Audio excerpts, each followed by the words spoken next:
Hello students, welcome again.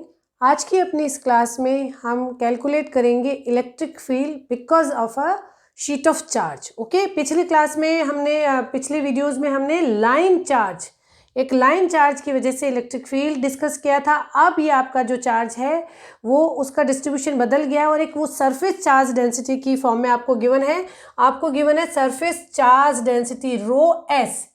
L जो था वो लेंथ के अक्रॉस चार्ज डिस्ट्रीब्यूशन को दिखा रहा था और रो एस जो है वो सरफेस चार्ज डेंसिटी होगी, एक सरफेस पे चार्ज डिस्ट्रीब्यूशन को रिप्रेजेंट करेगा। इसकी यूनिट रहेगी कूलाम पर मीटर स्क्वायर। जब भी आपको शीट ऑफ चार्ज मेंशन की जाएगी तो आपको रो एस दिया हुआ होगा और उस रो एस के अकॉर्डिंग आप उसके चारों तरफ किस तरह से इलेक्ट्रिक फील्ड जनरेट होगा उसे हम कैलकुलेट करेंगे। पहले तो आप समझने की कोशिश कीजिए कि शीट का क्या मतलब है। शीट का मतलब ये कि आपको इस तरीके से एक 2 डायमेंशनल आपका चार्ज डिस्ट्रीब्यूशन होगा। इसमें आपका दो एक्सिस, दो जो कोऑर्डिनेट्स हैं वो चेंज हो रहे होंगे और ये एक किसी एक्सिस पे फिक्स कर दी जाएगी। फॉर एग्जांपल, अगर आप एक्स, वाई और जेड प्लेन को कंसिडर करते हैं, आपने इस प्लेट को अगर ऐसे रखा है तो ये y equals to fix coordinate पे आपका सरफेस चार्ज है या शीट ऑफ चार्ज है। यहाँ पे x इक्वल्स टू फिक्स है एज वेल एज यहाँ पे आपका z इक्वल्स टू फिक्स है। तो आप यहाँ पे 2 डायमेंशनल आपके सरफेस डिस्ट्रीब्यूशन होगा। आपका इस सरफेस डिस्ट्रीब्यूशन की वजह से शीट कैसे दिखेगी? शीट इस तरह से दिख रही है, मान लीजिए, ठीक है, ये शीट आपकी है। यहाँ पे हम ये मानते हैं कि ये शीट जो है वो आपकी वाई जेड प्लेन में रखी हुई है। ठीक, वाई जेड प्लेन का मतलब आपका ऐसे हो गया x इक्वल्स टू इस तरह से, अगर x बाहर की तरफ है, या ऐसा मानते चलिए y इक्वल्स टू फिक्स पे मानते हैं। ठीक है, इस तरह से आपकी एक शीट आपने रखी। ठीक, इस शीट का x parameter, x coordinate change हो रहा है, z कोऑर्डिनेट चेंज हो रहा है और y फिक्स है। जब हमने लाइन चार्ज लिया था तो लाइन चार्ज पे हमारे 2 कोऑर्डिनेट फिक्स थे और तीसरे कोऑर्डिनेट पे हमारा जो है लाइन चार्ज डिस्ट्रीब्यूटेड था आपका, और आपने उसको कैलकुलेट किया था। यहाँ पे आपके 2 कोऑर्डिनेट्स आपके फिक्स हो गए हैं और सॉरी, एक कोऑर्डिनेट फिक्स हो गया है और 2 पैरामीटर्स, 2 एक्सिस के अलोंग इसकी डायमेंशन वेरी कर रही है। अगर आपने इस तरह से लाइन चार्ज रखा है तो आप ये देखिए कि ये क्या है, this is a sum of point charge. ठीक, और हर पॉइंट चार्ज अपने चारों तरफ किस तरह से इलेक्ट्रिक फील्ड बनाता है? इस तरह से इलेक्ट्रिक फील्ड बनाता है। ओके, इस तरह से इलेक्ट्रिक फील्ड बनाता है। अगर आप इसको सम करेंगे तो आप देखेंगे कि ये जो प्लस ए जेड है वो माइनस ए जेड से, ये जो प्लस ए एक्स है वो माइनस ए एक्स से। इस तरीके से सिमेट्री की वजह से इस शीट ऑफ चार्ज में जो इलेक्ट्रिक फील्ड बाहर की तरफ आएगा, अगर आपने इसको y इक्वल्स टू फिक्स पे रखा है, ठीक, मीन्स x इसका वेरी कर रहा है और z वेरी कर रहा है। ओके, और एज वेल एज इस तरह की शीट में ना तो आपका EX कंपोनेंट एग्जिस्ट करेगा ना ही आपका EZ कंपोनेंट एग्जिस्ट करेगा। इस तरह से रखी हुई शीट से केवल आपका ऐसे ऑर्थोगोनल टू दिस प्लेन, ये जो शीट आपने रखी है ये जिस प्लेन में है, ठीक, उसके ऑर्थोगोनल एक्सिस की डायरेक्शन में केवल आपका ई फील्ड एग्जिस्ट करेगा। अगर आपने y इक्वल्स टू फिक्स पे रखा है तो there will be only AY direction में आपका ई फील्ड एग्जिस्ट करेगा, केवल उसका AY कंपोनेंट होगा, EY कंपोनेंट होगा। Okay, there will be no EX, no EZ because of cancellation of total sum of electric field over this charge distribution. ठीक, आपको ये बात समझ में आ गई? इसी चीज को हम थोड़ा सा यहाँ पे मैथमेटिकली कैलकुलेट करें कि अगर आपने शीट रखी है चार्ज की, एक चार्ज शीट रखी है जिसपे surface charge density rho S है, ये है आपकी सरफेस चार्ज डेंसिटी। ओके, आपको अगर टर्म देके लिख दिया जाए कि सरफेस चार्ज डेंसिटी इतना है 10 nano coulomb per metre square, तो ये आप रो एस कंसिडर करिएगा और आपको पता चल जाएगा कि हमने एक शीट ऑफ चार्ज रखा है, उस पे चार्ज डिस्ट्रीब्यूशन इस तरह से, अब हमें उसका इन्फ्लुएंस क्रिएट करना है। तो हम ऐसा मानते हैं एक्स एक्सिस के अलोंग हमने ये एक चार्ज शीट को कंसिडर किया है, ठीक है। ये एक्स एक्सिस अगर बाहर की तरफ आप कंसिडर करें ऐसे, तो यहाँ पे एक्स इक्वल्स टू फिक्स पे आपने एक शीट ऑफ चार्ज कंसिडर की। ये एक्स एक्सिस के अकॉर्डिंग, एक्स एक्सिस के एक फिक्स कोऑर्डिनेट पे आपने रख दिए। पैरामीटर क्या चेंज हो रहे हैं, वाई चेंज हो रहा है शीट के अलोंग और जेड चेंज हो रहा है। अगर ये शीट एक्स एक्सिस के ऑर्थोगोनल रखी गई है इस तरह से, प्लेन जो है, ये जो शीट का जो प्लेन है वो अगर एक्स एक्सिस के ऑर्थोगोनल है तो केवल ई एक्स आपका एग्जिस्ट करेगा, ई वाई और ई जेड जो है वो कैंसिल आउट हो जाएंगे because of symmetry property. Okay, तो यहाँ पे इसको, इस ई एक्स को कैलकुलेट करने के लिए हम एक्स एक्सिस पे एक पॉइंट पी कंसिडर कर लेते हैं। कोऑर्डिनेट आपके एक्स 0 0 मान लीजिए। अब आप यहाँ पे इस पॉइंट P की y एक्सिस पे एक आप length of small length dy length के सेक्शन को आप कंसिडर कीजिए और ये dy जो है वो माइनस इन्फिनिटी से इन्फिनिटी हो जाएगा। हम ऐसे मानते हैं कि ये जो शीट है, ठीक, ये माइनस इन्फिनिटी से लेके प्लस इन्फिनिटी y तक है, माइनस इन्फिनिटी से लेके प्लस इन्फिनिटी z तक है।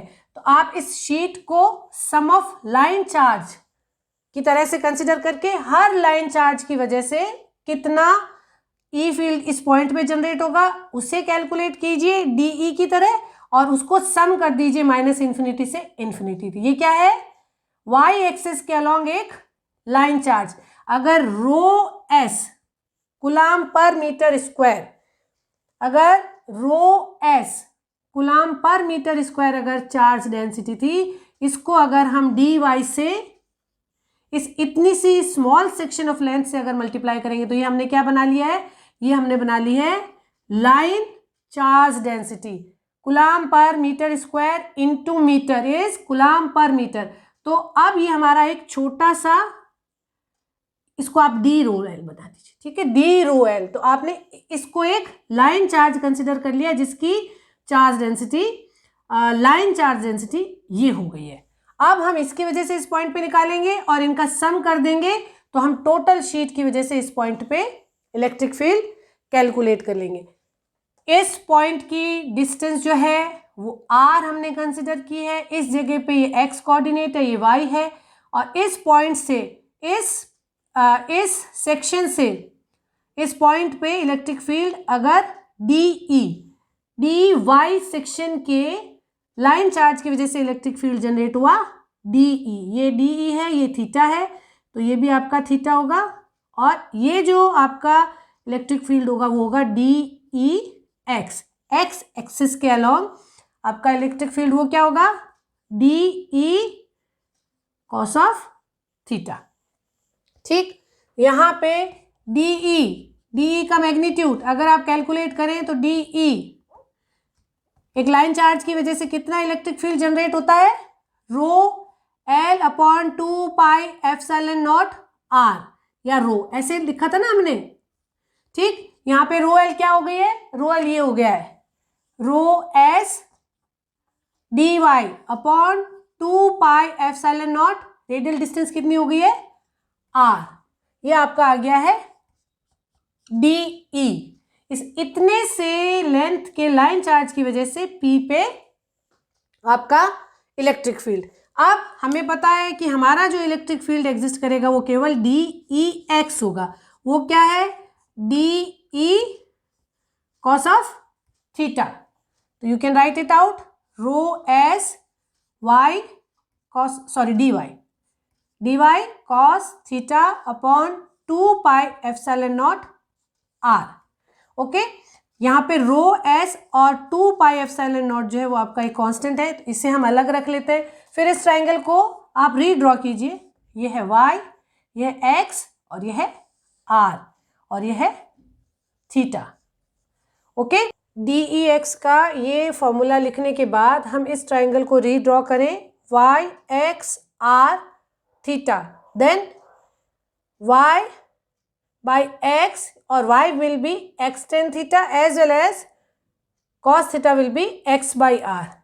If y equals to x tan theta, then we can write down dy will be x sec square theta d theta. तो हमारे पास dy के लिए एक्सप्रेशन आया है as well as cos theta के लिए एक्सप्रेशन आया है. तो अगर हम इसको यहाँ पे लिखें, यहाँ पे आप डी ई एक्स के एक्सप्रेशन में rho S upon 2 pi epsilon naught को आप कॉमन ले सकते हैं, कांस्टेंट ट्रीट कर सकते हैं. cos थीटा को ये 1 अपॉन आर था, cos थीटा को मैंने लिखा x बाय आर और dy. ओके, और r ये आर स्क्वायर हो गया. आर स्क्वायर विल बी, यहाँ पे आप देखेंगे तो r square equals to x square plus y square. आप यहाँ पे लिखेंगे तो ये हो जाएगा rho S upon 2 pi epsilon naught x d y by x square plus y square. Okay, अगर हम इसमें डी वाई का एक्सप्रेशन लिखें तो this will become rho S upon 2 pi epsilon naught, ये आपका हो जाएगा डी वाई को आपने लिखा x sec square theta d theta, तो ये हो जाएगा x square sec of square theta d theta divide by, आप इसको लिख सकते हैं x square plus y square को आप लिख सकते हैं x square tan square theta. Okay, यहाँ पे हम इसको x equals to minus infinity या y equals to minus infinity से इन्फिनिटी तक इसको हम डिफरेंशिएट कर सकते हैं, या हम इसको थीटा इक्वल्स टू 0 से लेके पाई के बीच में हम इसे डिफरेंशिएट कर सकते हैं. तो आप अगर डी ई एक्स से ई एक्स निकालना चाहें तो आप इस अमाउंट का इंटीग्रेशन करेंगे rho S upon 2 pi epsilon naught, और इसको आप इंटीग्रेट करेंगे 0 टू पाई एक्स स्क्वायर, और इसको जब आप सॉल्व करेंगे तो this will become simply d theta. X square आपका वैसे ही चला गया है. ओके, और ये sec square theta upon 1 plus tan square theta is 1 d theta. तो ये आपका क्या आ जाएगा rho S upon 2 pi epsilon naught pi. Okay, और इसका यूनिट वेक्टर क्या होगा ए एक्स. तो फाइनली आपका जो इलेक्ट्रिक फील्ड जनरेट होगा, अगर आपने एक चार्ज प्लेट रखी है एक्स एक्सिस के along, x equals to fix, आप एक्स एक्सिस के अलॉन्ग जिसमें वाई और जेड में उसके पैरामीटर्स चेंज हो रहे हैं, तो E of x will be rho S upon 2 epsilon 0 a x. Okay, इस कंक्लूजन से थोड़ा सा समझने की कोशिश कीजिएगा कि ये इलेक्ट्रिक फील्ड जो है वो केवल सरफेस चार्ज डेंसिटी पे डिपेंड कर रहा है. यहाँ पे डिस्टेंस का कोई फॉर्मूला नहीं है, कोई फंक्शन नहीं है. E is function of rho S only. E is not depending over the distance. What does it mean कि सरफेस चार्ज डेंसिटी से दोनों तरफ जो आपका इलेक्ट्रिक फील्ड है वो इनफाइनाइट लेंथ पे भी एग्जिस्ट करेगा. और अगर आप इस तरीके का अगर आप एक सरफेस चार्ज कंसिडर करते हैं तो इस सरफेस चार्ज से पैरेलल लाइंस ओरिजिनेट होगी. अगर आपका ये पॉजिटिव है, पॉजिटिवली चार्ज आपका सरफेस चार्ज अगर आपने डिस्ट्रीब्यूट किया है, तो इसके 0 डिस्टेंस से लेके इनफाइनाइट डिस्टेंस तक आपका rho S upon 2 epsilon not इसके परपेंडिकुलर, इस प्लेन के परपेंडिकुलर सरफेस में परपेंडिकुलर लाइंस की फॉर्म में इलेक्ट्रिक फील्ड जनरेट होगा. अगर ये आपकी जो प्लेट है वो नेगेटिवली चार्ज है तो इसमें इनफाइनाइट लेंथ से इस तरह से इलेक्ट्रिक फील्ड जनरेट होगा. अगर आपने y इक्वल्स टू फिक्स पे रखा है तो ए वाई इस शीट के राइट में ए वाई, इस शिफ्ट के लेफ्ट में माइनस ए वाई. ओके, इस तरफ इलेक्ट्रिक फील्ड होगा ए वाई, इसके लेफ्ट में होगा माइनस ए वाई. यहाँ पे अगर आप बात कर रहे हैं, अगर नेगेटिव चार्ज रख रहे हैं तो इस तरफ होगा माइनस ए वाई और इस तरफ होगा plus a y. Electric field parallel lines originate होंगी. जैसे हमने बताया था पॉइंट चार्ज से स्फेरिकल कोऑर्डिनेट में आपका इस तरीके से बढ़ता हुआ इलेक्ट्रिक फील्ड आर स्क्वायर के साथ कम होता हुआ इलेक्ट्रिक फील्ड जनरेट होता है। लाइन चार्ज में इस तरीके से आपकी जो रेडियल डिस्टेंस है उसके हिसाब से कम होता हुआ इलेक्ट्रिक फील्ड जनरेट होता है। और अगर आपने शीट काम में ली है तो इस शीट के ऑर्थोगोनल लाइंस आपकी इलेक्ट्रिक फील्ड की बन जाएंगी और ये लाइंस इनफाइनाइट डिस्टेंस तक उसी इंटेंसिटी की रहती है और उसी एक्सिस पे होगी जिस एक्सिस के ऑर्थोगोनल आपकी शीट है। ओके, अगर y इक्वल्स टू फिक्स पे रखा है तो ना उसमें EX होगा ना उसमें EZ होगा, केवल EY उसमें एग्जिस्ट करेगा। x इक्वल्स टू फिक्स पे अगर आपने एक शीट रखी, ऐसे अगर आपने शीट रखी है x एक्सिस के अलोंग, ऐसे उस पे ऑर्थोगोनल, तो आपका ना AY होगा ना EZ होगा, केवल EX एग्जिस्ट करेगा। अब एक और वेरिएशन हम कंसिडर कर सकते हैं। अगर आप एक शीट, ये शीट है आपके पास, ओके, और इसके पास एक और दूसरी शीट अगर आप ले आते हैं, ठीक, ये भी पॉजिटिव चार्ज है, ये भी पॉजिटिव और ये पॉजिटिव। अब आपसे पूछा जा सकता है, अब आपसे ये कोऑर्डिनेट्स दे रखे थे, मान लीजिए y एक्स एक्सिस पे या किसी भी लाइन पे ये 2 0 0 पे है और ये 4 0 0 पे है, ठीक। अब आप ध्यान दीजिए कि इससे ओरिजिनेट होने वाला और दोनों का मान लीजिए सेम है, ये भी मान लीजिए 2 नैनो कूलम है और ये भी 2 नैनो कूलम है, ओके। इससे इलेक्ट्रिक फील्ड ऐसे जनरेट हुआ, इससे इलेक्ट्रिक फील्ड ऐसे जनरेट हुआ। इन दोनों प्लेट्स के बीच में, ओके, इन दोनों प्लेट्स के बीच में sum of electric field will be 0 इस डिस्टेंस के बीच में, ठीक है, 0 से लेके 2 के बीच में। यहाँ पे देखिए इस तरफ इसका इलेक्ट्रिक फील्ड भी ऐसे जनरेट हो रहा है, इस प्लेट की वजह से इसका इलेक्ट्रिक फील्ड भी इस प्लेट की वजह से ये जनरेट हो रहा है। तो इस डिस्टेंस में आपका जो इलेक्ट्रिक फील्ड है वो 2 ऑफ E हो जाएगा, ठीक है, 2 ऑफ, तो ये हो जाएगा 2 और रो S अपॉन 2 एप्सिलॉन नॉट, ठीक। A जो भी था, A अगर x एक्सिस मान रहे हैं AX, यहाँ पे ट्वाइस हो जाएगा। सिमिलरली इसका भी ये इस तरह से ओरिजिनेट हो रहा था, इसका भी ये इस तरह से ओरिजिनेट हो रहा था, यहाँ पे भी आपका 2 ES हो जाएगा, that is rho S upon epsilon naught AX minus of, sorry minus, इसमें माइनस हो जाएगा और यहाँ पे प्लस हो जाएगा। इन दोनों के बीच में जो इलेक्ट्रिक फील्ड है वो 0 हो जाएगा। अगर मैं इसे नेगेटिवली चार्ज ले लूँ, अगर नेगेटिव चार्ज ले लूँ तो देखिए, ठीक, अलग अलग कलर से ड्रॉ करते हैं ना नेगेटिव और पॉजिटिव को, ताकि आप समझ सकें। पॉजिटिव का चार्ज, इस पॉजिटिव प्लेट का चार्ज की वजह से इलेक्ट्रिक फील्ड ऐसा, इस नेगेटिव प्लेट की वजह से इलेक्ट्रिक फील्ड ऐसा, सॉरी इलेक्ट्रिक फील्ड कैसा, ऐसा, ओके। अब इस केस में देखिए, अगर एक पॉजिटिव और एक नेगेटिव प्लेट्स आपने पैरेलल प्लेट्स लगाई इस तरीके से किसी भी एक्सिस के अलोंग, इसके बीच में आपका जो E है वो E हो जाएगा twice of ES, that will be rho S upon 2, sorry rho S upon epsilon naught, ठीक।